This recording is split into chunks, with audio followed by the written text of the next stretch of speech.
Okay, I'm back in this crazy shirt and I'm going to recommend you guys another book today. Another weekly book recommendation. Also, if you don't know about my series that I'm doing, I'm recommending a book every week, and I have the playlist down below with all the other videos in them, all the recommendation videos that I've made thus far. So let's jump into the book that I'm recommending you this whole month I'm recommending you this one. Anyway, moving on.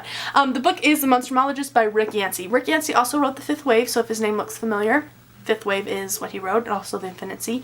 But he also wrote the Monstrumologist series. There's 4 books in the series, and they follow this guy named Will Henry. And Will Henry lives in the 1800s, and basically the story follows this guy in our world finding these journals of Will Henry's and reading them and literally questioning everything he's ever thought and questioning the author's, Will Henry's life and stories, and it seems impossible. And it's kind of like an alternate history type of thing, and it's set in like a diary formation, not in the typical way that a diary is made. It's not like Dear Diary, today is blah blah blah. No, it's more of like he's talking about these situations that he's been in, and the first part is, the first couple of chapters are this man who has found these journals, and what that means. What that means for our world and things like that. Oh, it says 2007. That's the first date. In the real world, we're reading these journals about Will Henry. In Will Henry's world, he's a little boy. He's been orphaned, and he goes to work for this doctor. And this doctor is obviously a monstrumologist, and that means that the doctor studies monsters. And the monsters that he studies are very obscure monsters and things that people hide. Like, it's not talked about in the real world. Like, the monstrumologist has his own world full of monsters that people go to him if they suspect that there's a monster around. And this one, it follows the monster that we're learning about and fighting is called an Anthropophagus. Ding!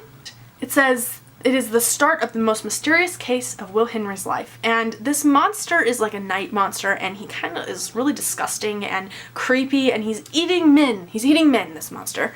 And so Dr. Warthrope, which is the doctor that Will Henry apprentices under, is working for, living with, is adopted too, takes Henry on this journey of these monsters and the fight. And this book is very dark and gory and creepy and just awesome.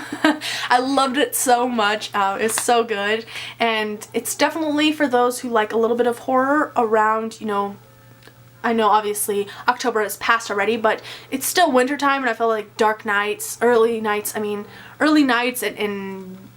coldness, all of that still reminds me of Buffy. What? No, of The Monstrumologist reminds me of Buffy too. But yeah, it kind of has that same feel to it, and like I said, it's about Will Henry, and he's 12 in this story, so he's young, and he's, seeing things that probably 12-year-olds shouldn't see, but he writes about it, and it's basically his journey, and it's really good, and I highly recommend it. It's not anything too complex or too crazy. The writing style is really nice. It flows very well, a little bit flowery. It's got a historical feel to it, but overall, I just really, really enjoy this book, and I highly recommend it, especially if you are wanting to read something that is a little more creepy and you don't know where to start. I wouldn't say this is horror in any way, shape, or form, but it's definitely creepy, and I don't know, sometimes you just want a little bit of creepy in your life, so highly recommend this book.